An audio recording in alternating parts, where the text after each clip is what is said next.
Bonjour, bienvenue dans cette nouvelle vidéo. Présentation aujourd'hui d'un fourgon, présentation du Carado. Donc le Carado, le CVE 640. Donc le CVE 640, c'était une édition spécifique, c'est l'édition 15. On a déjà présenté du Carado en édition 15, qui est une édition spécifique avec des options à prix préférentiel. Et le 640, eh bien, tout simplement parce que c'est le grand. C'est le 6,40 m, 6,36 m pour être exact. Donc on va tout de suite planter le décor, on est sur des lits jumeaux. Et bien maintenant, on va attaquer par l'extérieur. Donc porteur Fiat, le 2,2 litres 140 chevaux. Peinture extérieure, on est sur le gris Campo Volo. On l'avait déjà vu dans d'autres marques, cette couleur-là, qui est appréciée maintenant, qui au départ a surpris un peu les gens. On les a changés du blanc, on les a emmenés vers autre chose. Et c'est plutôt une réussite. Extérieur, donc jante alu en 16 pouces. On a le marchepied électrique avec le grand marchepied large. Nos fenêtres extérieures, alors attention, on n'est pas en BA fleurante sur la gamme Carado, mais on l'avait déjà montré sur le 540, on est sur des baies à flasquer, donc des baies standards. Au-dessus, on a le store extérieur qui fait partie de l'édition 15, qui est monté par Carado d'origine dessus. Notre deuxième jante, toujours en alu. Ce serait bien qu'ils mettent une jante alu, une jante tôle, une jante alu, une jante tôle. Remplissage de l'eau propre. Et la partie arrière, nos portes classiques, toujours nos BA flasqués, on ne change pas. Le petit rappel là-haut qu'on est bien sur l'édition 15 et qu'on est bien chez Carado. Côté gauche, ça fume le chauffage là. Toujours nos fenêtres, notre jante alu, cassette des toilettes, le branchement électrique, donc le branchement de la prise 220. Et à côté, on le voit, il fume un petit peu parce qu'on l'a mis en route pour être bien à l'intérieur. Notre chauffage, donc qui est un chauffage Truma gaz. Et à l'avant, on retombe. Carburant à déblou. Et notre face avant avec notre quatrième jante alu.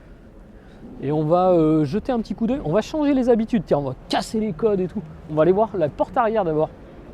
Parce que là, aujourd'hui, du coup, on est des fous. Là, on commence par ce qu'on finissait et tout. On est des malades. Hein. Ouais, bah, oui. On va tout de suite donner le prix. Et puis, on va aller boire un café. Alors, qu'est-ce qu'on y retrouve dans nos portes arrière? Bah déjà, on y retrouve le coffre gaz. Donc 2 bouteilles de gaz. Pas de détendeur spécifique. Hein. On est sur un détendeur classique. Donc pensez, si jamais vous roulez bouteille de gaz ouverte, avec ce véhicule-là, il faudra mettre un détendeur sécurisé. La soute, déjà on a une belle soute assez large et assez haute. Pour des lits jumeaux, c'est très correct. Et on retrouve un petit rangement à droite à l'entrée. Donc là pareil, tout ce qui peut être utile, hein, les tuyaux d'eau, les tuyaux d'électricité, les tuyaux d'électricité. Ça c'est en référence à la vidéo des batteries, les tuyaux d'électricité. On a mélangé l'eau et l'électricité. Si vous n'avez pas vu cette vidéo, on vous invite à aller la voir parce qu'elle est intéressante. Et de l'autre côté, hop, clac, un autre rangement.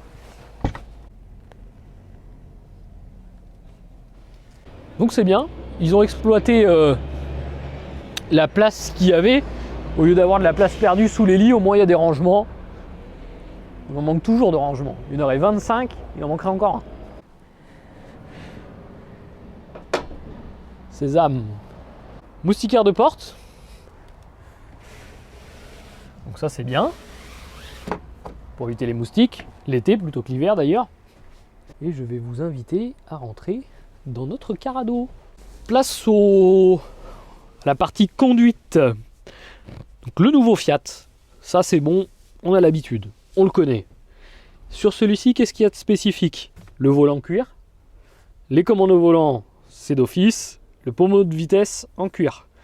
Donc ça fait partie de l'édition 15. Les petits contours chromés, ça habille bien le tableau de bord.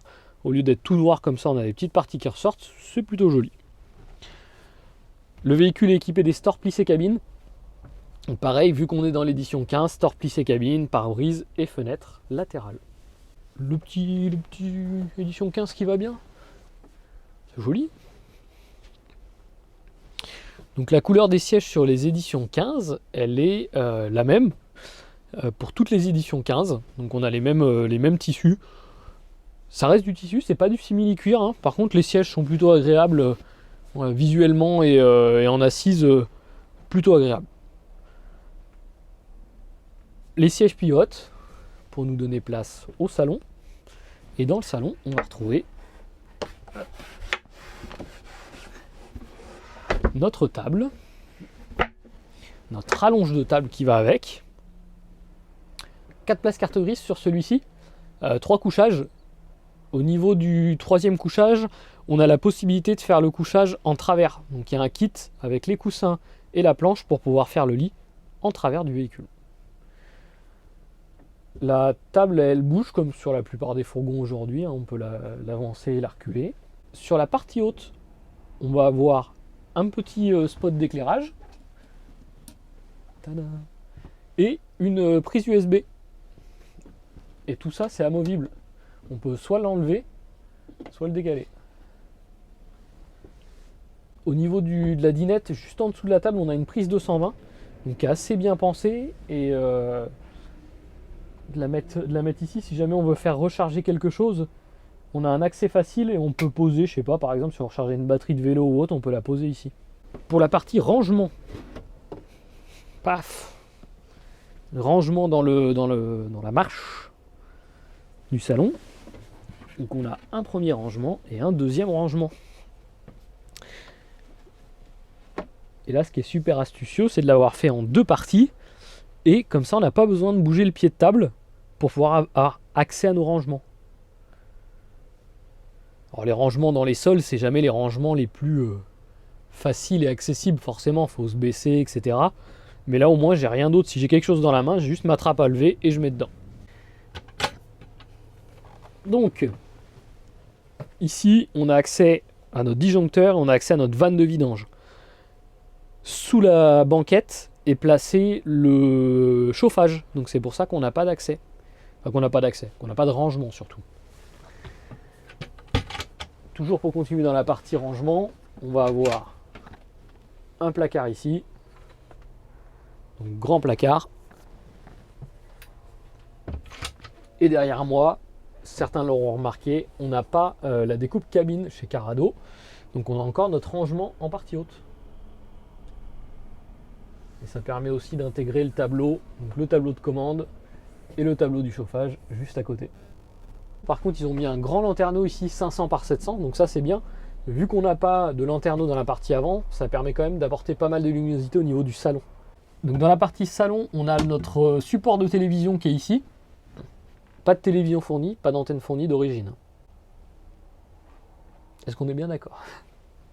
Pour continuer dans la partie rangement et autres, juste derrière la banquette, on va avoir un rangement qui fait aussi office de penderie. Donc assez haut, assez profond. Et juste au-dessus, on a notre petite prise USB qui se retrouve ici, où on peut très bien poser le téléphone, comme ça il ne bouge pas. Cuisine. Donc, dans une cuisine, il faut déjà un réfrigérateur. Bam, réfrigérateur. Réfrigérateur à compression. C'est pour ça d'ailleurs qu'il est dans ce sens-là, parce qu'il n'y a pas de grille derrière, on n'a pas besoin sur le compression. Ici on n'a rien, c'est normal, on a notre réfrigérateur qui est là. Au-dessus, on a de quoi poser des affaires, assez grand d'ailleurs, il y a de la place. Et au bout, partie gaz, donc nos feux gaz et notre évier. Le tout peut se refermer, et quand on referme, on voit ici qu'on a de quoi poser. Il y a un système de filet aussi, si on veut bloquer les affaires. Au-dessus, nos petits accessoires qui vont bien, le porte-chiffon, porte-serviette et la lumière, la petite lumière au-dessus. Avec les gants, c'est facile. Sachant que les petites réglettes que vous avez là, on peut très bien récupérer la prise USB et la mettre ici. elles sont adaptables partout. Et la même chose derrière, on aura les rails dans la partie chambre. On peut mettre nos petites lampes là où on veut. En rangement, donc ici, on a un placard avec plusieurs étagères. Ici, encore rien. Allez-y, défoulez-vous dans les commentaires. Et là, encore un placard avec des petites étagères. Entre les deux, on a nos prises. Prise 220, prise 12... Ah bah tiens, j'aurais pensé une prise 12 volts. Ils ont mis 2 prises 220. Ouais. Pourquoi pas? Mais pourquoi pas une prise 12 volts? En partie haute, on a un placard au-dessus de la cuisine. D'ailleurs, on voit aussi dans la continuité de la cuisine, on a des vides-poches dans la porte. Ça, c'est bien, c'est pratique. Et maintenant qu'on a bien mangé, on va aller se doucher. Donc la partie douche-toilette. Donc déjà, on voit qu'on a une fenêtre dans le cabinet de douche et toilette. On a un lanterneau en haut. En petit accessoire, clac, un sèche-serviette. Jusque là, tout est bon. Toilette Tedford. Bouton d'éclairage. Donc le toilette qui pivote. Hein. Et au-dessus, la partie lavabo. Alors le lavabo est grand. On a de quoi poser les affaires aussi ici. Et en face, on a un beau miroir. Sur la partie haute, on a du rangement. Donc ici, des petits rangements et un rangement fermé pour les choses qui ne doivent pas tomber. Au-dessus de moi, vous le voyez aussi, un rideau. Sur les carados, on est encore sur un système de rideau pour la douche. Donc je vais m'enfermer en fait avec le rideau autour de moi pour pouvoir prendre ma douche. Mon mitigeur de douche est le même que pour le lavabo.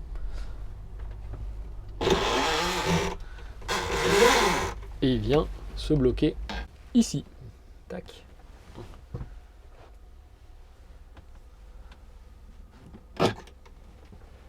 Au niveau des fourgons, c'est vrai que la tendance elle est au fait d'enlever les rideaux de douche pour avoir une douche avec des parois fixes, etc. ou des parois qui pivotent. C'est vrai que c'est un côté pratique.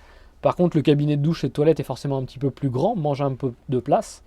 Et aussi, souvent, on est dans une gamme supérieure. C'est-à-dire que les véhicules qui sont avec de la paroi pivotante ou autre, on est plutôt dans du bon milieu de gamme ou du haut de gamme en termes de fourgon. Là, on est dans une première gamme chez Carado, donc pas de système de douche à paroi, un rideau, mais aussi le prix qui va avec le rideau. Vous vous demandez sans doute ce que c'est, ça. Alors ça, c'est astucieux. C'est une petite marche pour accéder au lit. On vient mettre ici. Donc il vient se bloquer là et qui nous permet en fait de monter dans son lit plus facilement. Donc dans cette chambre Carado, donc lit jumeaux, on peut séparer les deux lits. Ça c'est une chose. En fait on a 3 coussins, 2 grands et un petit. À l'arrière on va retrouver une fenêtre côté gauche et 2 fenêtres à l'arrière. Les 3 fenêtres sont ouvrantes. Au-dessus, un lanterneau 40-40. Donc là en aération, etc. On est bien. Ce qu'on disait tout à l'heure, ici on a les rails avec nos petits spots de lumière, hop, qui sont décalables à souhait. Donc comme ça, si jamais on décide de ne pas dormir la tête près des portes, mais la tête ici, eh ben, il vous suffit de décaler vos petites lampes. Ou si on veut la prise USB ici, il suffit de mettre la prise USB. Tout simplement. Les lits jumeaux, ce qui permet d'avoir un grand lit aussi. Pour les gens qui sont grands, eh ben, les lits jumeaux sont en fourgon les lits les plus grands en termes de longueur et largeur. Et bien sûr, en partie haute, on retrouve des placards. Donc là, pour le coup, des placards assez hauts et assez profonds pour du fourgon. Hein. Pour les chiffres de ce Carado CVE 640, donc le porteur, on l'a dit, Fiat Ducato 2 litres de 140 chevaux, 4 places carte grise. On est sur le châssis 3,5 tonnes et on a 587 kg de charge utile. Une belle charge utile, mais en même temps sur les fourgons, c'est aussi souvent le cas. Dimension du véhicule, 6,36 m, 2,05 m de large, et 2,73 m de haut. Ça d'ailleurs c'était une interrogation de certains. J'ai vu dans les commentaires que certains nous disaient vous vous trompez certainement sur la hauteur des fourgons parce que les fourgons ça fait 2,58 m. Attention, la hauteur des fourgons va dépendre de plusieurs critères, et notamment de 2 critères. La dimension des jantes, est-ce qu'on est en 15 pouces ou en 16 pouces, et les lanterneaux. Les lanterneaux ne sont pas tous à la même hauteur. Vous avez certains lanterneaux qui font, admettons, 11 ou 12 cm de haut, et vous en avez certains qui font 19 cm de haut. Donc attention avec ça, c'est pour ça que vous pouvez voir des véhicules, les fourgons oscillent généralement entre 2,58 m et 2,75 m pour du fourgon classique. Au niveau des équipements, on l'a dit, store plissé cabine, store extérieur, moustiquaire de porte. Celui-ci, on a rajouté le caillebotis dans la douche pour protéger le fond de la douche. On a rajouté la prise USB, c'est pas d'origine. Le véhicule est déjà équipé des jantes alu d'office, il a le volant cuir et le pommeau de vitesse en cuir, et après tout ce qui est climatisation, régulateur, etc., c'est d'origine. L'eau propre est à 100 litres, l'eau usée est à 90 litres, et le réfrigérateur, je suis sûr que beaucoup se sont posé la question de la contenance du réfrigérateur. Cette nouvelle implantation de réfrigérateur qui est en bout de cuisine comme ça fait 84 litres, et c'est un réfrigérateur à compression. Et donc le prix du véhicule, pour ce CVE 640 2022, c'est 54 061. Donc 54 061 pour ce Carrado. À savoir que le prix est uniquement sur ce modèle-là. Malheureusement, avec les changements intempestifs de prix sur les véhicules et sur les accessoires, je ne peux pas savoir dans 6 mois quel sera le prix. Si jamais vous avez un doute ou si jamais vous voulez une confirmation, rendez-vous sur le site internet, donc www.campingcar16.fr, et là vous aurez à ce moment-là le prix du véhicule, si c'est dans quelques mois, savoir s'il a changé ou pas. Merci de nous avoir suivis dans cette présentation. On se dit à bientôt dans une prochaine vidéo. Bonne utilisation, bon voyage, bye bye.